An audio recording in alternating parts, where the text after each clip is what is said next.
On this episode of Off the Thread Reds, we're going to be discussing if Sal Stewart is really the best Cincinnati Red on the 2026 man roster.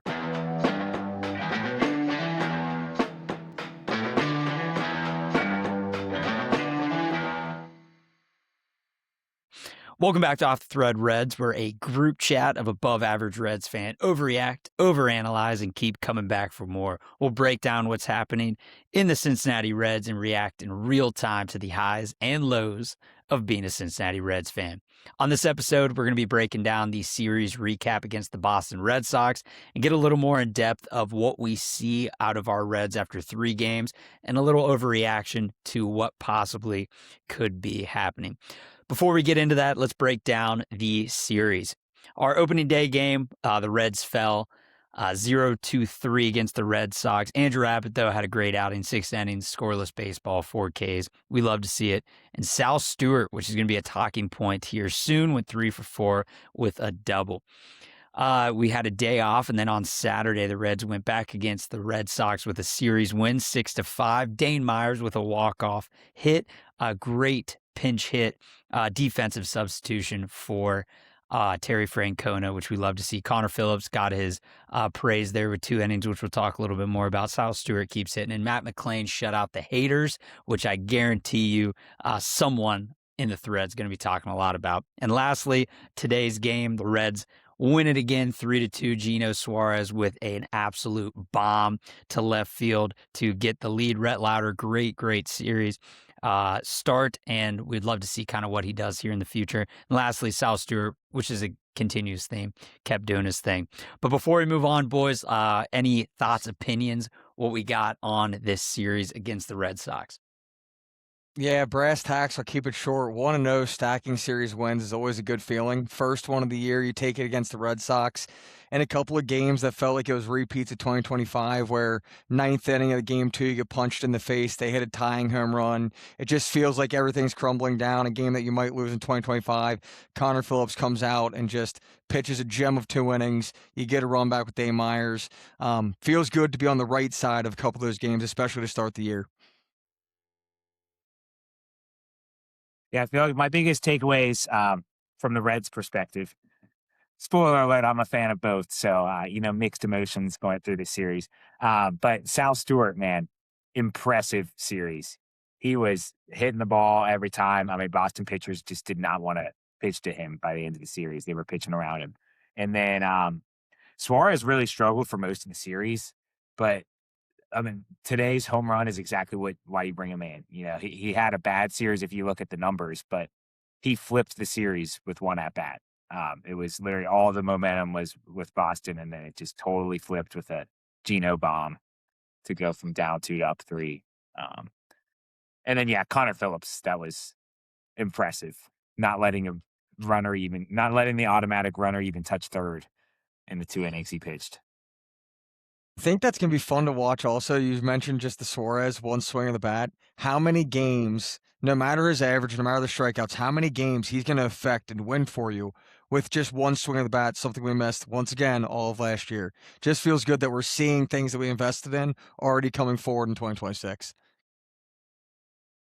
2-0 in 1-run games, as well as an extra innings game, right? So, when that game went to extra innings, I immediately was like, well, we lost this one here.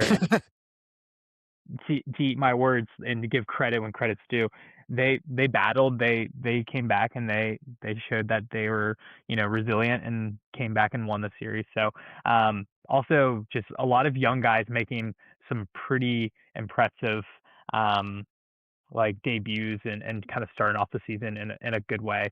I still think if that's the Abbott that we can get throughout the season, the Hunter Green, I'd rather have Hunter Green on the team. But if that's who your interim ace is, and Boston's a good team. Boston's 4th or 5th best odds in the AL to probably win the AL. He pitched really well, so I'll give a lot of credit to Abbott, even though we didn't get that win that day. But gave a lot of haters a little bit of their own medicine when he went out and pitched some some strong innings. So I'm going to give credit to someone who a lot of people probably won't think about because there was a lot of individual highlights that stood out a lot. But Terry Francona managed the Cincinnati Reds really, really well this series. There's a lot of moves that he made throughout the series that made it a huge impact. Dane Myers is one. Andrew Abbott, seeing how long his leash was, I think they used that perfectly. Bullpen usage, who he kept in. I'm going to say Connor Phillips is going to be our dark horse for MVP of 2026 if he keeps this up. Terry Francona, I thought, did a really good job with his personnel and what was going on. So, big shout out to him. I'm curious, though, what the lasting impacts are going to be to this series because we used our bullpen. And we used them a lot. And we'll get into the series preview of the Pirates towards the end of the episode. But I would love to kind of see, where we go from here. But I am big kudos to Terry Francona and what he was able to do with the Reds. Yeah. The bullpen thing, I feel like it was kind of expected. I think we spoke about it right before the season started. I didn't expect a lot of the starters to go long. To see Abbott go 6 innings on opening day was awesome. I imagined he would maybe make it through 4 innings complete and then pass off in the 5th. To go 6, give up 0 earned runs, 7 hits, but the hits weren't hard contact. 4 Ks on the day. He pitched great. But at the same time, I feel like we knew we were going to be rotating arms a bunch. I wouldn't doubt as we were figuring things out when we have Lodolo down and we have Hunter Green down, having shifting players between AAA and sending people up and down to try and get fresh arms, that could be in your best interest. But going into the second series, you've got Ashcraft. He's pitching 2 games, only 1.2 innings. You have him, Jose Franco, and a couple others. But there are guys that you heavily lean on to shut down the show, like Pagan and then Santillan for setup, who I just don't see being able to pitch the first 2 games because of their high usage. Yeah, I mean, when you can get Santillan and Pagan in games back-to-back days, it's always good news, right? Yeah. Because they're only pitching in high leverage situations, usually with a lead. And then you have an extra inning game. Obviously, that's going to make it a little bit more of a taxing series on the bullpen. But it's still early in the year, and you had the off day in the middle of the series. So anybody who pitched Thursday, you almost can.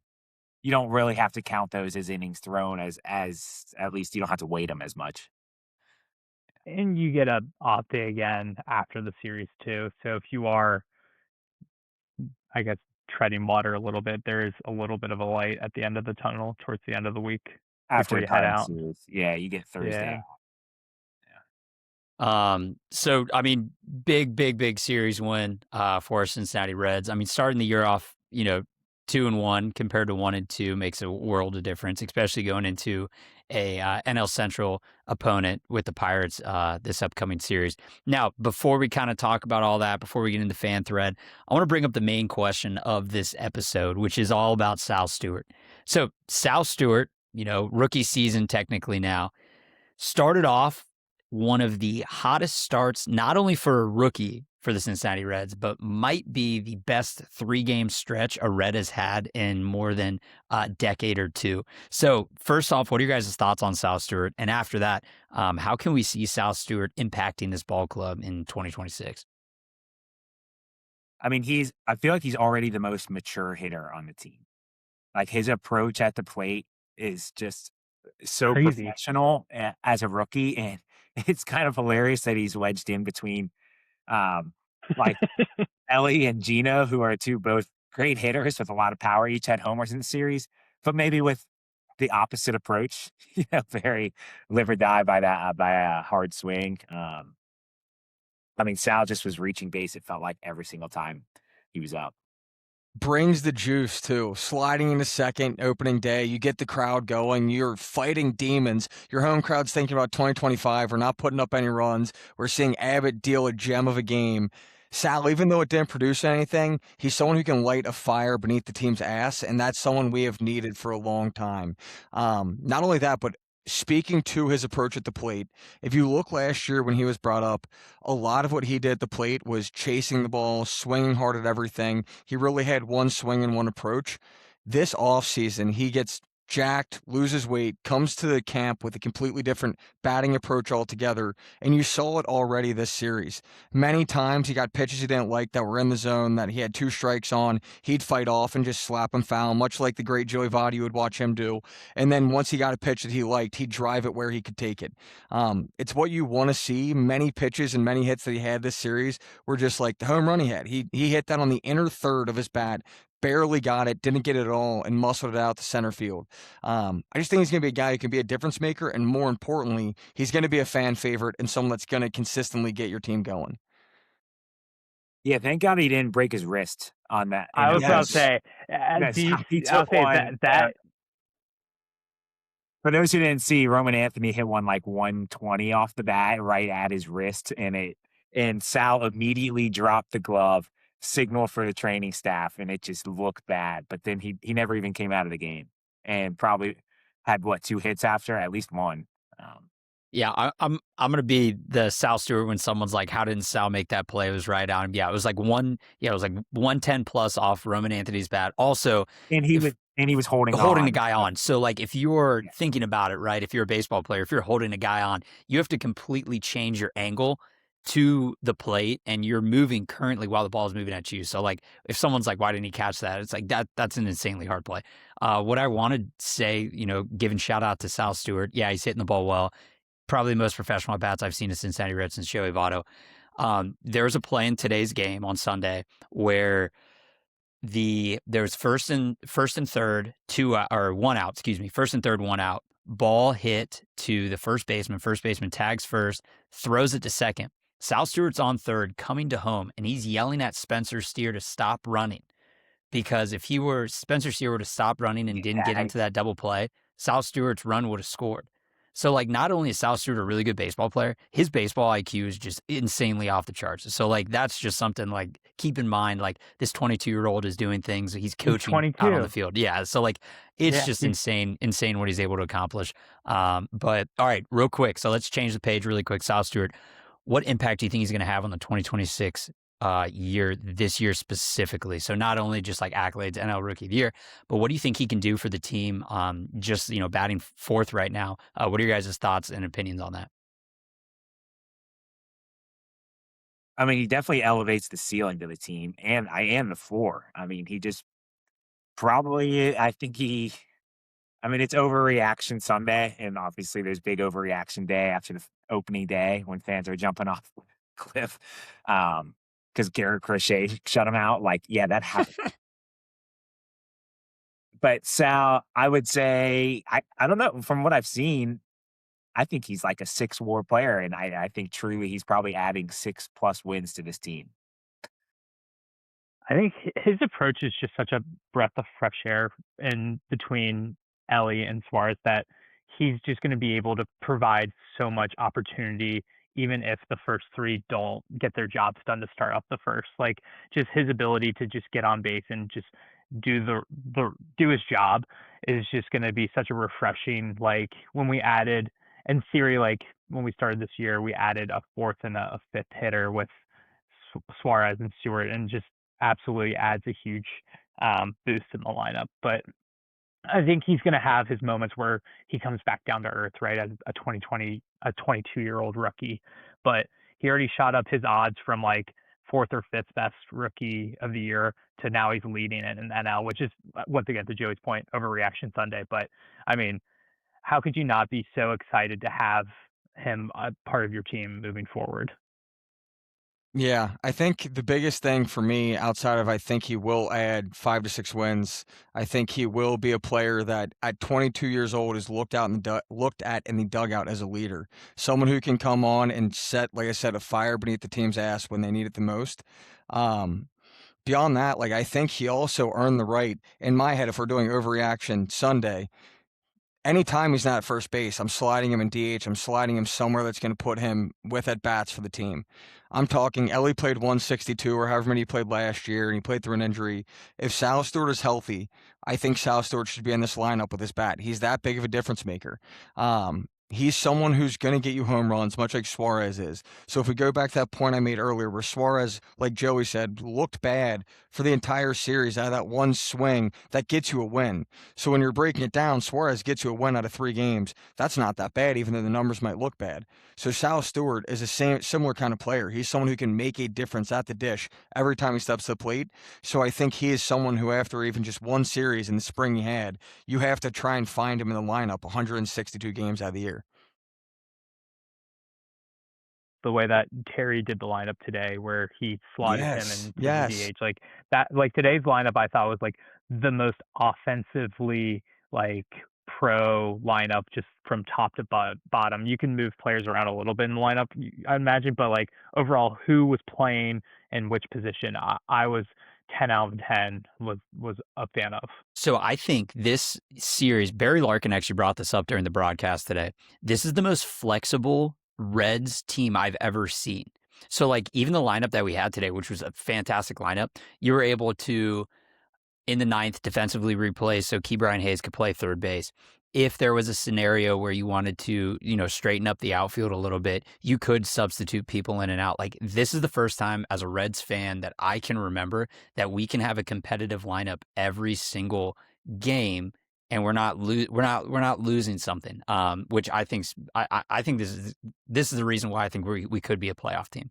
But again, it's been great to kind of see. Any final thoughts before we move on about the series this week? So, Mark, you're telling me your favorite Reds lineup is when a top 10 third baseman isn't in it? Here we go. Oh boy. Oh boy. Do we clip this? Defensively, he's tough. No, that's the Bengals thing. We'll come back to it. It's an early start to the season. I kind of am on Mark's train of thought of like, even if it didn't include Ke'Bryan Hayes, the fact that it didn't include it still was as good as it was, and you lose a little bit defensively, but you gain so much offensively by the players you slide in and sliding Sal into DH. I completely agree. Like I think it's a better offensive look than it was game 1 and game 2. But game 1 and game 2, I felt sound defensively, even though it might have not performed that way. So I think it does have give and take to it, and leans to what Barry Larkin said and what Kirby said, having that flexibility. Like I'm not looking at Bubba Hamilton or whatever his name was, Bubba Thompson, playing in center field. I'm not looking at players like that starting in opening day. Like, come on, the grass is definitely greener. Let's make sure we're keeping our eye on the prize here. Crazy, you could tell me, like, if we all did it, like, think of the craziest lineup you could think of, like putting Stevenson at first, McClain at short, like Ellie at third. You can literally shift things around, and it could make sense. You'd be like, yeah, I could believe that as one of their starting lineups for today. Like it's crazy, like their like versatility from like they all can play multiple positions, which is really, really impressive. We'll get into it. I assume here in a little bit also, but not only take it a step further and you look if players that aren't performing at the major league level and you have to replace them with what we have down to AAA, down to farm, you've got guys who people should be excited for and be looking to make an impact in 2026 already. Before we move on, Kirby, when did the Reds give Sal Stewart a Hunter Green style contract? When do you think that happens? I know this is 3 games, but just let us just live in this world. All right, ready? So this is step by step what the Cincinnati Reds need to do. Nick Corral, I hope you're listening. I think they need to, a month from now, if Matt McClain's still doing what he's doing, you give him an extension. So Matt McClain's the first person you give. So I mean, Matt McClain at this point, you can give him like a 5-year, $50 million, and he would probably be the happiest camper in the world, right? After that, a month later, if Sal Stewart's still doing his thing, you offer him like a very similar to like Ozzie Albies, like 6-year, 60, something, I don't know, something along that to like beat out arbitration, but also beat out arbitration where you have 2 more years of control. If they're able to figure that out, I mean, why not? Well, if a guy's 22 years old putting together at-bats the way he's putting together, I mean, you're not going to lose that skill. Yeah, there's a difference between being able to hit the ball, but if you're having an approach to the plate like this when you're 22, you're going to have it when you're 25. You're going to have it when you're 28. Do this? Yeah. Didn't they do this with Acuna too? They did it with Yeah, they did it especially awesome. as like a small there's a Mhm. small market team. Like So pay the money now. so think about this. The Braves in 2019 set their team up for the next decade. They had Austin Riley, they had Ozzie Albies, they had Acuna. Michael Harris wasn't really involved with it, but later is. I think he's still an ARB. They had during that time, they actually had a loaded team. I mean, they got Matt Olson, Freddie Freeman was the start. They had Murphy and they had Darno as their catchers. I mean, that team was loaded, and it's because they front loaded everything. I don't know why more teams don't do that. I mean, I get why a lot of players are like for themselves and they don't want to be like tied down to something. Like Ellie, for example. Ellie's going to get his bag in 2 years from now. We all know that. But like, man, get on these guys early. And you know, Sal Stewart's the type of player, if you offer him something crazy, he's going to be like, yeah, I'm all about it. I want to be a Cincinnati Red for life. As a 22-year-old, if someone handed you, like, would you rather be making $800,000? I don't know what his contract is, making up numbers, but or getting tens, maybe like multiple millions of dollars. Yeah. And it may be a pessimistic look, but you hit the nail on the head. Like, Ellie's going to get his bag in a few years here. Like, if we're being realistic, Ellie's not going to be on the Cincinnati Reds, and you have to focus on who is going to be here and who the next future is. And if Matt McClain's going to perform like he did in 2023, how he did in the spring, and how he looks to be performing excluding Game 1, if you jumped off the ship after Game 1, you're a loser. But he's going to perform like he did the rest of the series. Sal Stewart and Matt McClain, I think, are two dudes who are young, who you have to look to flip the switch on and try and get in early, having those Hunter Green type contracts. And even if it's not a Hunter Green type contract, you still have to try and be aggressive. You have to try and nail these guys down. If you wait, we've seen it on the football side of things in the NFL with like T. Higgins and Jamar Chase. If you wait, these contracts don't get cheaper. They're going to become more expensive. Yeah. And on top of that, Matt McClain's agent, he got rid of, I think he was a Boris guy. He got rid of Boris. So like that's better for us, right? Like Boris isn't going to try and pull the move where he's trying to get the most out of the play. Like, I don't know. I've high hopes on this year. I think some stuff's going to happen contract wise. It'll be exciting. Yeah, you're taking a risk whenever you do that when they're really young. But as like in the market that the Reds are, I think that's a risk you have to take if you ever want to win a World. Definitely. Those are the moves you have to make in small market. You can't sit back and try and make the conservative moves that others can lean on, and then if they don't pan out, then they can pay high on a risky move. You have to try and take these chances. Even if you lock them up too, and say they just are in a position where they have to sell, they're even more valuable to a lot of other teams because their contract is so team friendly too. If that's like, I think the pros outweigh the cons if you can, eat the salary over the course of, I don't know, 5 or 6 years, whatever it is. But you're not giving them so much money that it's a strain on the front office. You're just, throwing, him a bone early on and extending him a couple extra years in theory. I think right? it's just the controllable arbitration and the year or two after, right? I mean, and at this point, if Sal Stewart were to accept a 6-year, $60 million, just for example, he's still going to be 28 by the time he hits open market. Like, he's still not even at Ready his peak. to collect, he's not yeah. he's, like, unquote unquote, he's not his peak performance yet in the MLB. I don't know. So it's I don't know. That was a great question, Mark. I think you got to get Matt McClain first. If he pans out, you got to offer him first. But yeah. All right. Let's go ahead and kind of change the conversation because we got quite a bit for this episode. Let's get into Cap's Corner here, which is going to be a little different, and I kind of like the approach here. We're going to start off kind of talking about, the good, the bad, and the ugly maybe. But Cap, go ahead, hit us off on what we're going to be talking about here. Yeah, we've been pretty positive thus far, and we will for 2 of the segments here, but you got to have some negativity. You got to have some concerns, especially when it comes to the Reds. So we're doing a little segment called Rosebud Thorn following the series.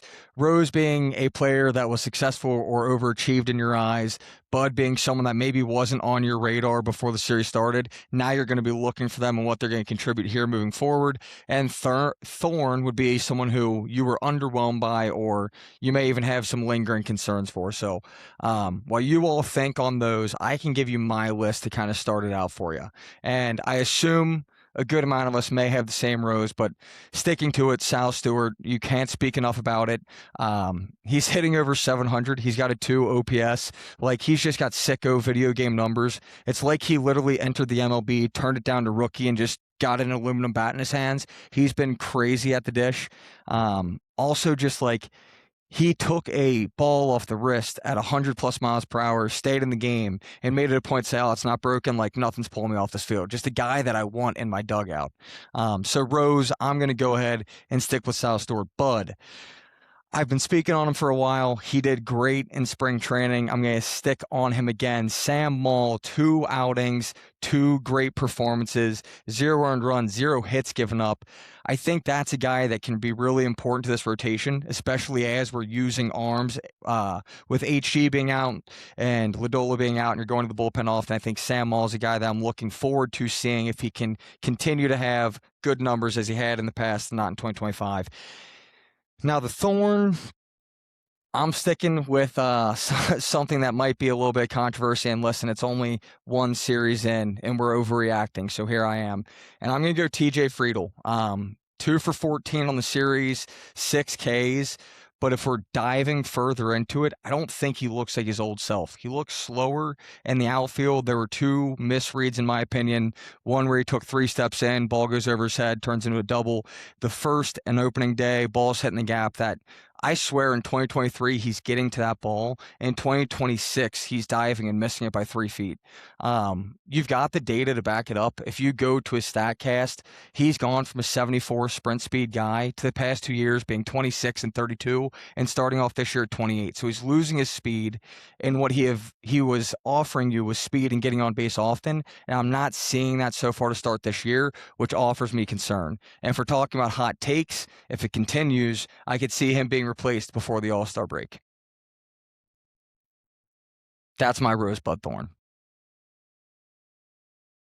Joe, you want to go or do you want me to go? Yeah, I was going to say, who wants to go next? I can go. Yeah, I did not know those advanced stats about Friedel's sprint speed. That is concerning since the hamstring history. Yeah. Yeah, I mean, I had penciled Friedel in as everyday center fielder whenever he's healthy.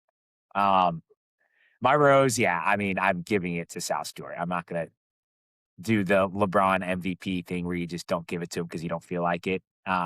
Sal Stewart was the MVP of the series. The Bud, I was going to go with Matt McLain as the Bud. I feel like he did carry over some of those successes from spring training, and he looks a lot better than he did a year ago, it feels like. Now it is just a series. And then my Thorn, I'm going with Ellie. A lot of big moments that he was up, and he didn't really cash in on any of them. He did have the solo, I think it was solo homer on Saturday. Yeah. But he was 2 for 12 on the series with 7 strikeouts. And then today he didn't get credited with an error somehow on a ball that Contreras hit to shortstop, but that was an error. I'm right there with you. And so I don't know. It's just I have concerns. It's a thorn. It's not a wishing him away. It's just I think Sal Stewart has a much higher potential to carry you through ball games right now than I believe Ellie does. Yeah, that not being ruled an error, even though it was 110 off the bat, he took 1 step, and it was to get out of the way of the ball. So no, I think it was we're more right so, at him. It was right at him. Definitely. No, I was right there with you. It made Rhett Lauder's outing look a little bit worse. Gave him 2 earned runs instead of what should have just been 1 earned run. But no, I think those were all good options on the Rosebud Thorn. I think for mine, yeah, Sal Stewart, easy. And then honorable mention, McLean, because I think he played so well in the series as well, just from his approach and what he brings to the table. But I really liked what we got out of our starting pitching this past series, given where we're at. I know Brady Singer didn't kill it and go too far. I think he 4, maybe 4 1/3 or something like that. But I mean, Abbott and Lauder, in terms of what they bring to the table, and especially if Rhett Lauder can stay healthy, he can really bring a lot moving forward. And then my Thorn, the back end of the bullpen, like Santillan this past game, he got a great pickoff move on, was it Roman Anthony? Duran. Or was it Duran? And that luckily saved the day because he would have scored if he would have scored on the Braves. Yeah. That Myers baby could have caught, but that was a hit. Right. Yeah.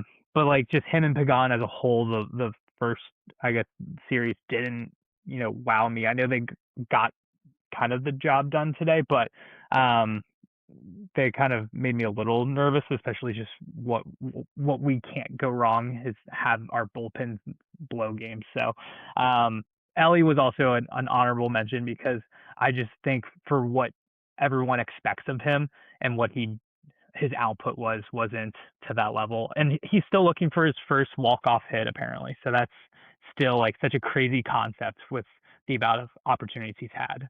And I know that's not fair for him, but that's just something that I'm going to say out loud. Yeah, so Santion, at the game today, I was looking at like walk percentage and strikeout percentage, and he was at one point a 53% walk percentage, and I think the remaining was strikeout. So it's like, or maybe it was 57-43 actually. So everybody's either walking or striking out. Yeah, it's a miracle he hasn't given up a run yet. Like going off everybody, Rose, Sal Stewart, got to be the guy. What he's putting together is unreal. I'm curious how he handles the Pirates pitching staff, who is actually pretty solid. Bud is someone who took a not a great first start, but turned it around. Connor Phillips gave up a run on opening day, and then Tito went back to him yesterday. Went 2 innings. I mean, just shut it down in extras.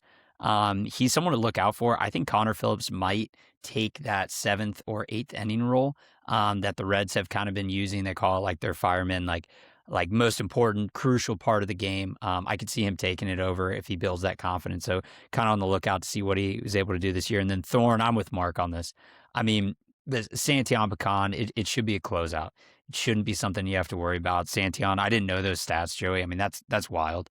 At any level. So you got to strike out to end that inning or later on. So now I think he's at 50% K rate, but still like 40% walk, and then he gave up a hit. Yes, I mean, you can't have a 40% walk. That's just, and I don't know. That's your setup guy. Yeah, I'm curious. Yeah, he's a setup guy. Like, I'm curious what's going on. I mean, I will say he's overworked already. He's probably 50 pitches already in the past 2 days. So like, I hope they don't use him for the next 2 days, but we'll see kind of what happens. And Pagan, like, I understand, like, Abreu's, he's a good player, but like, dude, you got 2 strikes on him.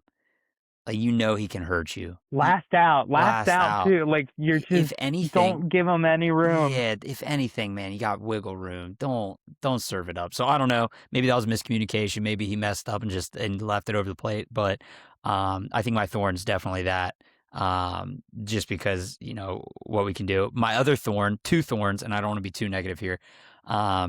Is I think our timely hitting is not great, and that worries me. I mean, they talked on the broadcast today. Suarez has been like terrible with runners in scoring position, and finally hit a home run. Of course, he jinxed it, but like before that wasn't great. Ellie's not doing good, right? I mean, if you're setting the table with McLean and Sal, like getting on base, doing stuff, I mean, you got to be able to hit them in. You got to have guys to do it. So I'm kind of going forward. I'd love to see in the Pirates series kind of what our percentage or what our batting average is with runners on scoring position. So, yep.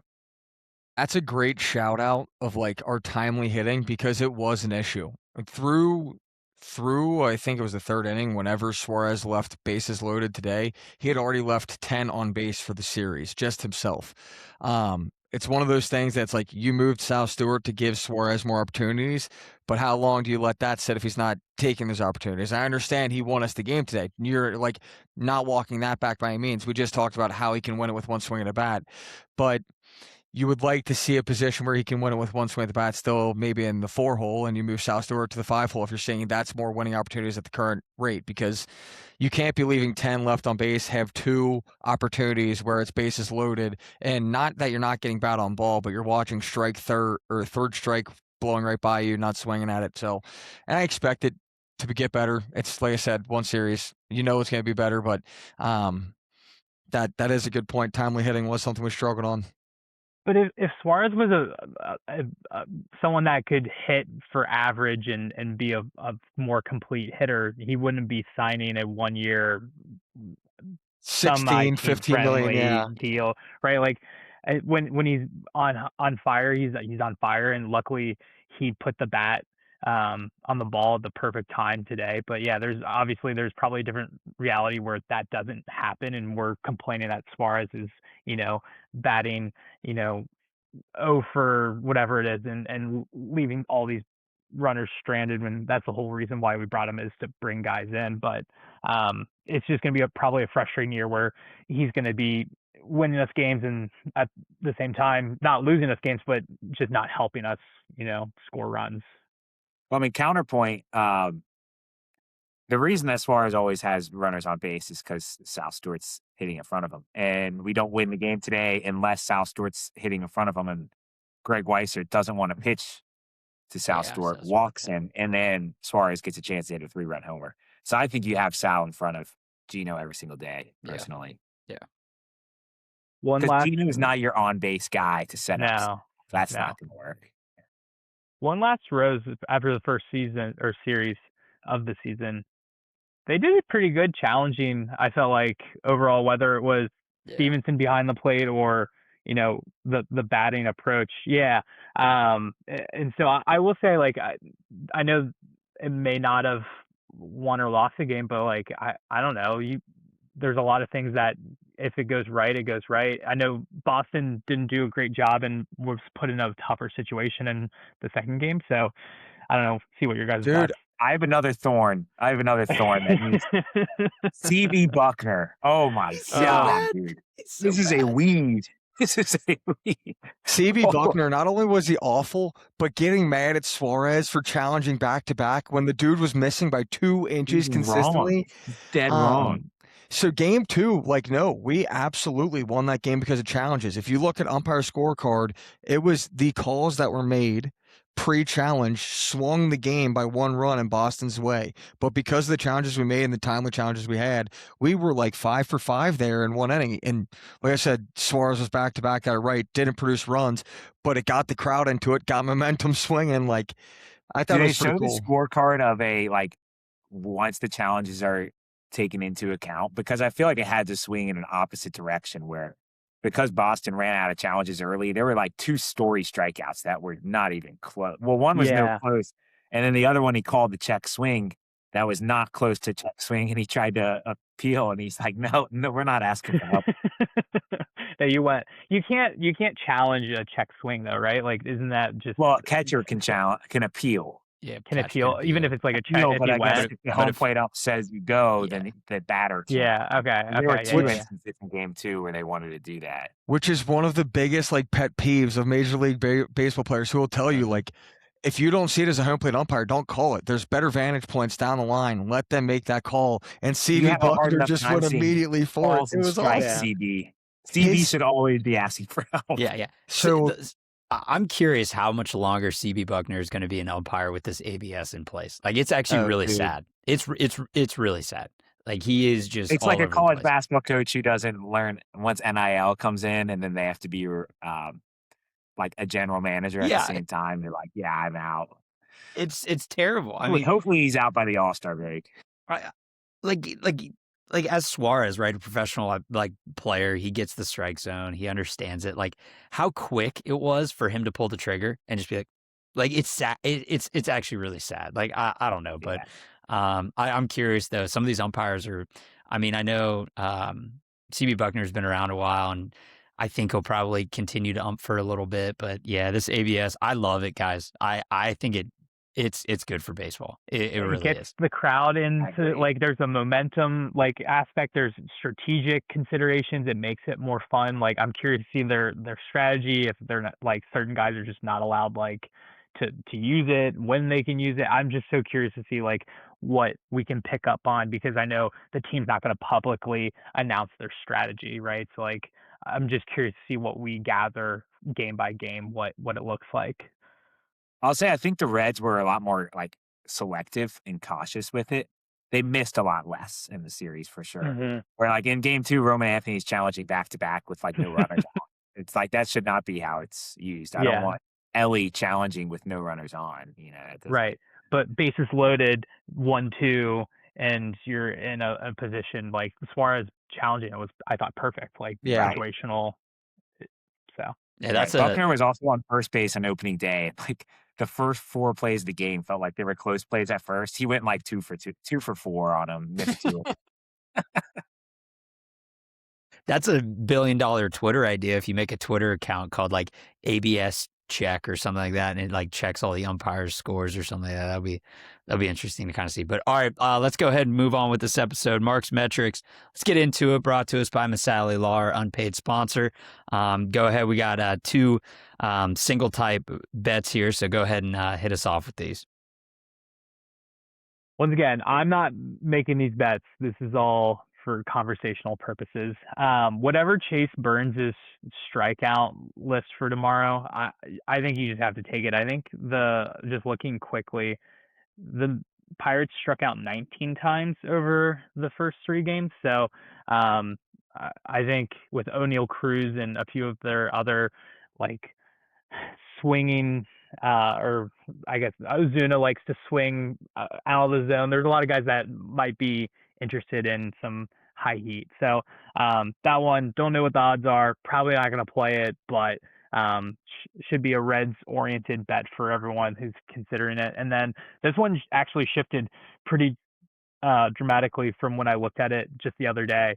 NL Cy Young winner Mason Miller was at like plus 10,000, and now it's up to 7,500, which I don't think he's going to win it, right? Which is why it's a long shot. But for how good he is, for maybe Skeens doesn't play the way that he has played, or injuries or whatever. It's a yeah. I mean, you have liability you have 7 liabilities behind you. What's a realistic, like, fun thing that you could see happening? A closer winning the Cy Young, was just, brought to the fellas here for discussion. So let's hear it. Yeah, I mean, wow. Mason Miller for Cy Young is a crazy play, but it's good odds. I mean, Mariano Rivera never even won a Cy Young. It's not going to happen, but it's Eric Gagne won one. So it can happen. It's very unlikely to happen, but it's Mason Miller does 7,500. The thing that's tough is he may not have the most saves, also because I feel like Diaz with the Dodgers is going to end up probably getting the most saves. But if Miller pitches to like under a 1 ERA, it is also tied to the Padres' success too, right? Yeah, like, I don't know. That's an aggressive play. I'm going to buy, and I'm going to tell you why. Mason Miller has only given up 6 hits since the start of August of last year. The dude's been on a tear. If he can continue doing that, the last time he gave up an earned run was August 6th of last year, and before that, it was middle of July of last year. He's been dominant. He didn't give up an earned run. He gave up 2 earned runs since July 1st of last year. If you can do that at the closer position, you can carry numbers like that. I think you deserve to be looked at as a Cy Young. He hasn't given up a hit in over like 15 games. That's unbelievable. He's untouchable right now. And his entrance, that new corn song, is absurd. It's one of the coolest entrances I've seen as a saver. Abbott's plus 9,000. Chase Burns is plus 5,000. Lodolo is plus 5,000. Woodruff is 4,000. Okay, I like the play. You talked me into it now. The leader I was going to say, I'm liking Sanchez, it more and more. Sanchez. Guys, I don't think it's not going to happen, because look at the NL pitchers, like starting pitchers. You're saying that Paul Skeens or Sanchez for the Phillies, or I'm saying Paul Skeens has O'Neal Cruz in center field, so he's going to give up 7 earned runs a game if they aren't calling errors. I don't know what we're talking about. I'm just saying, like, Yamamoto, Chris Sale, Mizorowski also looks really good. So, like, you got those guys. Wheeler's and then coming on top back of that, in like 3 weeks. I think Mark said it best. Like, it's tied to the Padres' success. Like, Mason Miller's performance is 100, or not performance. His stats are tied to the Padres' success. Well, if you're a starting pitcher, it doesn't matter. You're out there every 5 games. So we're also talking about a gamble. We're talking about a long shot gamble at plus 7,500. You're telling me Blister Boy Nick Lodolo deserves plus 2,000 better odds? Like, he probably does. Chase Burns. He probably has better odds. Chase Burns. Chase Burns is going to get pulled because he hit his innings limit. It doesn't matter because he's a closing pitcher. There's no way. You just can't. You can't. That's apples to oranges. It's always going to be a starting pitcher for now. It is similar to like the NFL MVP, which is also like quarterback pretty much tied to like the quarterback, but also tied to the team's success to an extent, right? Like not many players that teams don't make the playoffs or aren't in that top 4 seed are winning the MVP, and it is quarterback driven and also apples to oranges. But yeah, I just saw it and I was like, this is kind of interesting. All right, I will say this. Put it in the slide. I feel like I was too negative there. If Mason Miller wins the Cy Young, I will get like a tattoo of MM somewhere on my like arm or something. All right, hold me to it. For Mark Masali or for Mason Miller? It's going to be for both. It's going to be for both. Out of all my bad bets, this one. This the one most might fun. have a chance. This one could be fun. I'll tell you that much. Chase Burns over, by the way. I'm currently locking in Mason Miller NL Cy Young of the Year. You can't tell me plus 7,500 if he's going to deliver it might not happen, but if I put $1 on, I'm going to pay for Chipotle for 7 trips. So tell me what the worthiness of that is. Very high. The one negative of being paid monthly, I'm out of money in my DraftKings account. So if DraftKings wants to sponsor this segment, the crown is yours. Give me some more crowns to bet with. If the line keeps going down, I get paid in 2 more days. Just $10 on it, just to let it roll. So. Mark, I know we're a DraftKings podcast, but I'm looking at FanDuel, and I've got Mason Miller, National League Cy Young at plus 20K right now, plus 20,000. Yum, get me some. Are you kidding me? It's either him or Double Up a Ding Dong, Nathaniel Lowe, so I guess I'm taking Mason Miller. You probably got Kike Hernandez at the same odds as a pitcher when he comes in relief and blowouts. You could probably get student Fairchild for better odds for NL MVP. I thought we were going to get through a podcast without bringing that name up. All right. I thought we could do it. No, just all right. Mark, thanks for that, Mark's Metrics. That was a good one. Brought to you by Masali Law, our unpaid sponsors. The king is yours, DraftKings. FanDuel, though. FanDuel's got better odds. The crown is yours. The crown is yours. Doesn't the matter. king is yours. Pay us anything. We'll say anything. All right. Let's get into Around the League with Joey. Go ahead and kick us off, Joey. Yeah, so we mentioned Overreaction Sunday. That's kind of looking at the standings on March 29th before calendars even flipped to April is kind of psychotic. It's like looking at your 401k after your first paycheck. But so if you look at them, some of the place their standings kind of make sense, and some of them don't make any sense. That's just what you're going to get this early in the year. So you got the Marlins sitting at the top of the NL East, but that's because they swept the Rockies. And then the Phillies are in last place in the NL East, but that's not going to stand for that long. NL Central is also, I wouldn't say in complete reverse of what it's going to be, but somewhat in reverse. The Cardinals are sitting there at 2-1. Brewers got a sweep. Pirates and Cubs both lost their series. NL West have kind of struggled this weekend. 3-0-3 teams, 1-1-2, and then the Dodgers at 3-0. So Dodgers are already running away with that division. Not good news for Mason Miller. No. Probably got to win a division for Mason Miller. They're in second place. I don't know what the issue is right now. Yeah. They're 2 games back. Yeah, and then in the AL, the East is shaping up to be a tough race for anyone to win. Just a lot of high-quality teams in there with the Orioles making some good signings and being competitive again. Blue Jays, Yankees, both with 3-0. Aaron Judge hit a home run, so MLB decided to give me like 12 notifications about it like they do every time. All right. Yeah, that's exactly what they said. NL Central, Tigers and Guardians started hot. That's probably the one that the standings look how many people may expect them throughout the year. Tigers at the top, White Sox at the bottom. Murakami, though, one of the guys from Japan, one of the 2 they brought over this year. One, Akamoto's on the Blue Jays, Murakami on the White Sox. Murakami hit a homer against the Brewers. So I don't know. I think he might be a pretty good steal for them. And then in the West, Rangers started 2-1. Angels and Astros split a series. The A's, who I've been hyping up, it's only one series. They started 0-3 though, but I think they'll be more competitive. I think it was against the Blue Jays, right? Which is, they played tough against the Blue Jays too. There were a couple games I saw that the score's close. They definitely one extra inning game. I don't know if there were two. But yeah, so that's how things are shaping up so far. Reds starting off on the right foot, getting 2-1.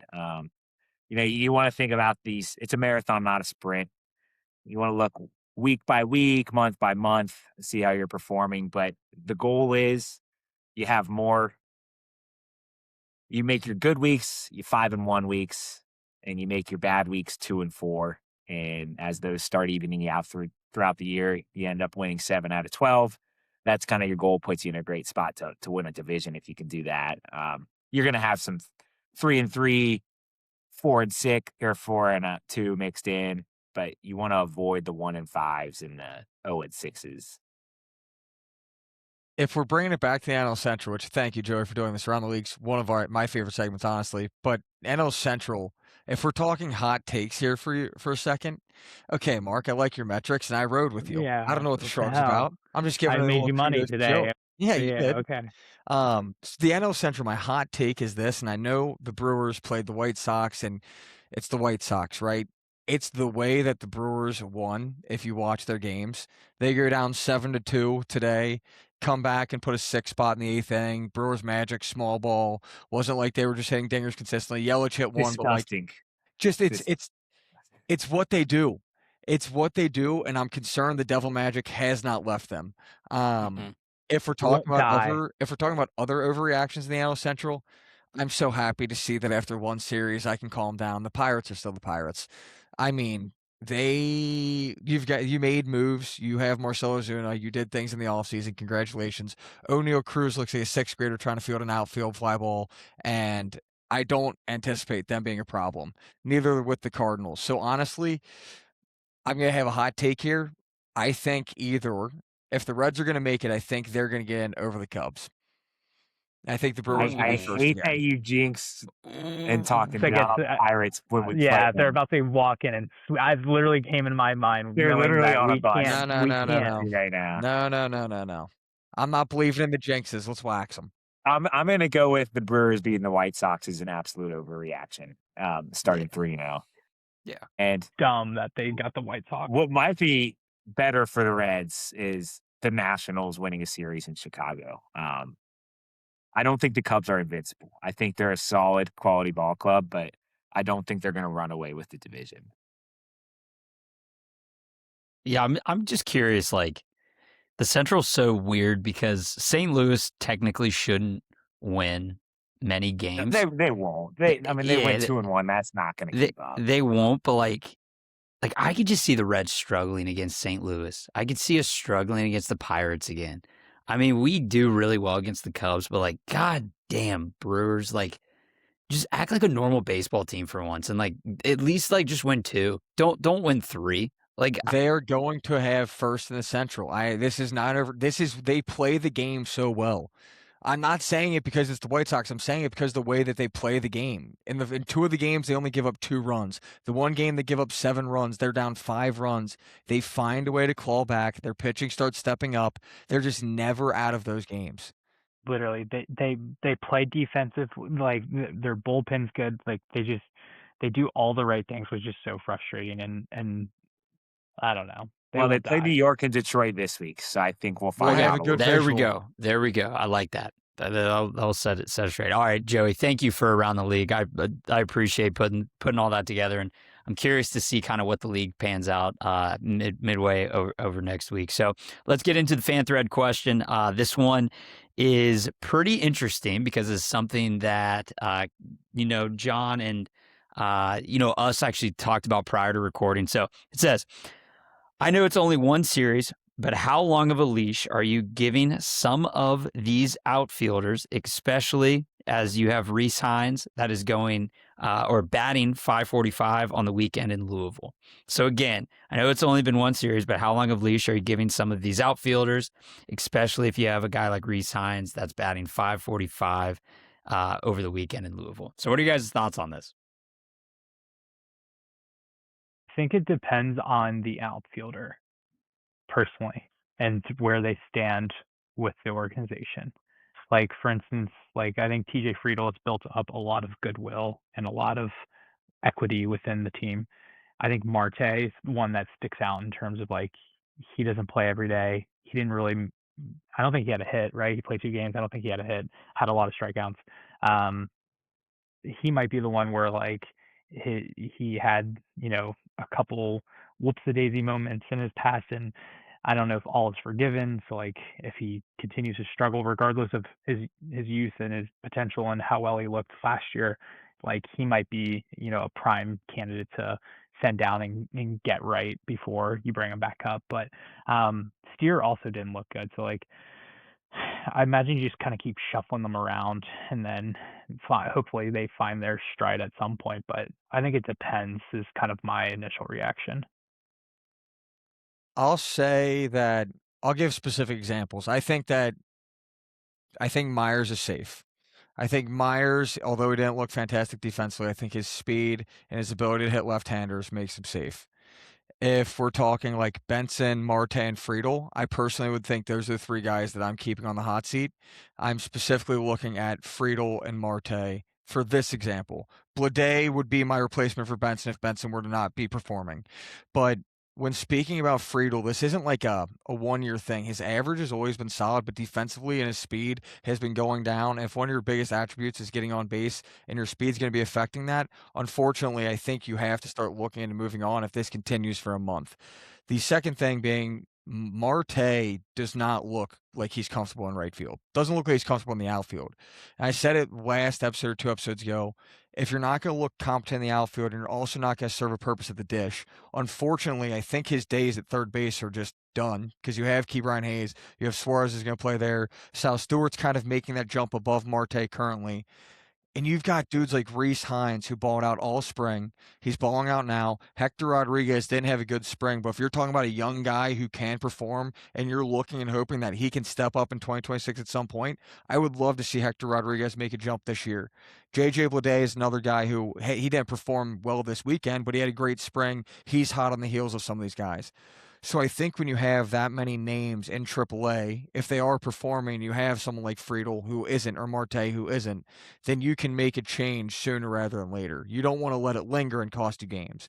So I would give it, my leash would be 1 month, right? You give it a good sample size. You see if they're able to battle through some of these things. But if Friedel's not offering you the defense you're accustomed to, and you're not getting the plate appearances that you want, I think you have to move quicker than you can sit on your hands. Yeah, I was gonna go with about 50 at bats before you can really judge, um, a sample size as a trend. But so where does Steer fit in there? Because he's kind of one I'm a little concerned about. I don't know, because it's just been like almost a decline every year. Maybe not sharp in any year, but it's falling off. It feels He like went from our best hitter and our like team MVP batting 3rd or 4th to like where taking he's strike at 3 now. all the time. I'm right there with you on Steer. I think the one leg up Steer has is Steer's versatility of DH, first base, third. He's not even going to be at third base anymore, We but got first base CES now. realistically. Yeah, yeah. His rec specs, they performed well this weekend. He did well down at the farm. But yeah, Steer's someone you can absolutely have concern about. I just don't know if he's at the bottom of the totem pole for me currently. But he's definitely worked himself down there. He only had 1 hit on the series. He sent like 143. I mean, he acted like he hit a walk-off homer on a warning track fly ball yesterday. Yeah. Yeah. But Steer's like battles back. I feel like he starts slow. He starts slow last year too, and I think I'm curious to see what the, you can't have complete liabilities starting in each game, right? Like you need to have some production. So if you have Steer in left and Marte in right, and they're going for a combine of 1 for 8, like that's not going to cut it. So like I think you need to figure out what the like what the right mesh of all three left, center, right fielders are, and finding the groove of who's playing well. So, Yeah. like, I guess this is like a thought experiment here. Would you rather have a plus defender who occasionally will run in and get hot and hit you 4 home runs in a 2-week span? Or would you have a below average defender who's just going 2 for 18? And that's like what you're thinking in right field with Resigns and Marte, comparing the two, right? So, like, how long are we going to continue having Noel? I'm a big Noelvi Marte fan. Like, don't get me wrong. Like, I think he's awesome. But how long are the Reds going to have Noelvi Marte play right field when they have a guy right below him who's a plus defender in right field who can run into some balls and absolutely, change the pace of a team for a series, kind of like what Suarez can do. So, I don't know. Who pitched against the Bats this weekend? I know it wasn't Garrett Crochet. Yeah, I agree. 1,000% with you, Joey. I 1,000% agree with that. But like, I'm just like curious, like, how long are the Reds gonna sit back and let Noelvi Marte hit 200? Yeah, it's gotta be a decent sample size. But yeah, I mean, you don't go to Memorial Day without making a move if he's struggling the entire time. Okay.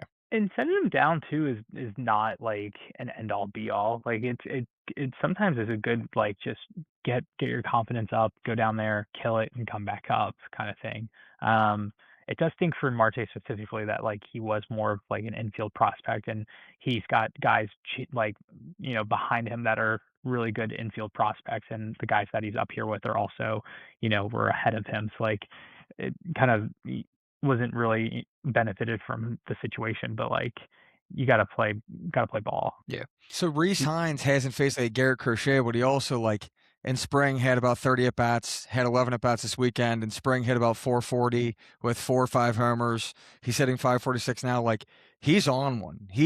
And this isn't just like this spring, and this isn't just this start of this campaign at AAA. It's been since we sent him down in the second half last year when he came back up for a stint and he went back to AAA. Look at his numbers down last year. He tore it up. If he continues on that trend, you can't blame him because he's not facing the same competition that he would if he got in the MLB. You can see what he did when he was in the LB. It wasn't fantastic, but you got to give him more opportunities, I feel like, if he's performing this hot. Yeah, but you also don't make like roster decision and then sit there and question it, No, that's why you got to give him a strong sample size. If Marte is still sitting at the end of April with, like you said, 50, 60 at bats, and he's not doing well at defending, he's not improving his defense, he's not improving his plate approaches, and he's still chasing and striking out on. He had 6 plate appearances, he had 4 strikeouts that were not competitive. Like, I just don't want to be looking at that still in May if it's consistently going on through April. I just think we should be thinking about this question more as a hypothetical about how much the leash is than actually taking, like, it's time to think about Hines should be up here instead of Noel. Yeah. I agree. I agree with everything being said, but Joey, I like your Memorial Day. Like, sit back. Well, see where I'm they're saying at. it could be before Memorial Day if there's a stark contrast. Mother's Day. Yeah, and it's fair to ask the question and think about it right now, but when we're talking dropping too many names specifically about who we're thinking about dropping down after one weekend, I think is a little early. Yeah, it's Hot Take Sunday. I know. Getting out now. Hey, great fan thread question.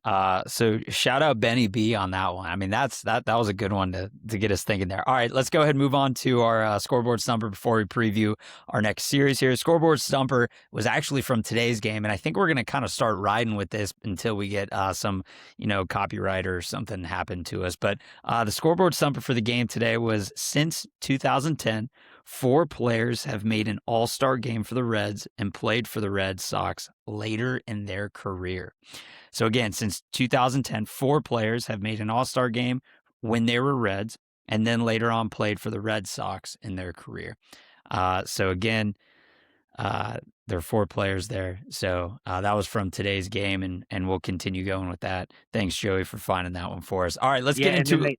They made their all-star game after 2010. It wasn't they made it in 07 or 08 and carried their career with the Reds past 2010. Their all-star appearance was after 2010. After 10. Okay.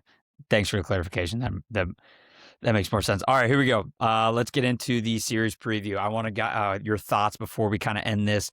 So Reds versus Pirates, huge series, right? Our first NL Central kind of competition here. But also, I mean, these are the two teams that a lot of people were saying were going to be fighting for that third spot in the Central, potentially a wild card spot. We're saying that it's the same old Pirates. Maybe we'll eat our words here after Wednesday. But we got Monday tomorrow. Chase Burns on the bump. We love to see it against Braxton Ashcraft, which will be an interesting one to kind of see what our lineup can do against them. Tuesday is going to be B. Williamson. Hopefully, Brandon Williamson's able to get out there and do his thing against Bubba Chandler, who I'm extremely excited to see pitch for the Pirates. And then lastly, Wednesday, which is kind of the highlight of the series, is going to be Andrew Abbott versus Paul Skeens. Kind of see how that one takes out. So what are your guys' thoughts on this series going in before we close up this episode? You're facing more tough pitching. I know these names aren't really big ones yet, but they all have only pitched 1 year. Or I guess Skeens has pitched 1.5 years. And then Chandler and Ashcraft got called up last year and had a lot of success in their short time. They're good pitching matchups. I mean, Burns and Ashcraft is a great test of two guys who have had about the same length of a career to this point and are both, high expectations from the fan bases. Chandler, I think, had the shortest stint of the three for the Pirates last year. Williamson also probably has the least of a track record too. But I think both those pitchers have pretty high ceilings. And then Wednesday, it's Abbott can continue pitching well, and we'll see how many wins he's able to accumulate because he's so far just pitching against the other team's best pitcher. We'll see if he can carry on again, go inning for inning with another team's ace, another top 3 pitcher in the MLB. And if O'Neal Cruz is in center field, that'll help for sure. Great pitching matchups, like you said. I'm really excited to see Brandon Williamson take the hump again. That guy's just so much fun to watch. He's got a great personality. Always fun to watch Skeens pitch. Dude's like a robot. 6'4", something like that, and just a machine. Throws the ball like a cannon. So hard to read. I'm going to be ultra positive on this one. I think we're going to sweep the Pirates. And I know you're all going to say you're putting jinxes, you're putting all this in the air, but you got to call it like you see it. I think Tito is managing like he started managing mid-season last year, but he's doing it at the start of the season. I also think that Williamson and Burns are going to be studs. I think they're going to come out. Burns is excited for his first start, especially after there's been question marks around his name. Williamson's looking to make his debut for the first time in a year or so. And then when it comes to Abbott versus Skeens, I'm really just looking for Abbott to hold on as long as he can. Even if he exits the game and Skeens is still going and we're down a run or two, I'm looking for us to punch their bullpen and hope that we can just kind of make a late game charge. But I think we're going to sweep them. We're going to take all 3. No April Fool's joke. Heard it here first. So are we doing predictions at the start of each series? Yeah, I'm We down with that. can. Yeah, I We like can, it. yeah. I like it. I'm going to go a little more contrarian. I'm going to go 2 out of 3 losing the Skeens game. Skeens had a rough outing. Maybe not all is falling on opening day, but a pitcher like him, I feel like doesn't go back to back getting shelled. Skeens also pitches really well against us when he has pitched against us. So I think it's nice that we have that off day if Skeens does come in and completely shuts us out and throws off our groove a little bit, especially if we win the first 2 and we're in line with going on a 5-game winning streak. It is nice, like if Skeens comes in and completely just throws us off, there's a little bit of a breather there. But I'm with Joey. I'm 2-1 as well. You also have to find ways to win series at home against an inferior opponent, and that's how we view the Pirates. So it's the Pirates, though, which has caused us trouble for the last few years, I feel like. But just find a way to win. And I'm gonna end on a positive note. It's spring break for me, folks. So the Reds are gonna be sweeping the Pirates this week. All right, we're going 3-0. Chase Burns is gonna have 10 strikeouts tomorrow, even though he's gonna pitch 5 innings. All right, I don't even know if that math adds up. I think it does. All right, Brandon Williamson's gonna come out of the gate. He's only gonna give up 3 hits in 6 innings. He's gonna make a Q start. I'm feeling a quality start. And lastly, Andrew Abbott's gonna shove. He's going to go 7 innings. All right, 2 runs. Paul Skeens, all right, is only going to give up 1 run. The Reds are going to come back, and they're going to sweep the Pirates. So I'm calling it right now. I got to root for something while I'm sitting at home with a 1-year-old. I need this. All right, Cincinnati Reds, I need this sweep. All right, besides that, Spring cleaning. spring clean. Hold on, folks. This is horrible juju to be getting out the broom before the Get series. it out, get it out, get it out, get it.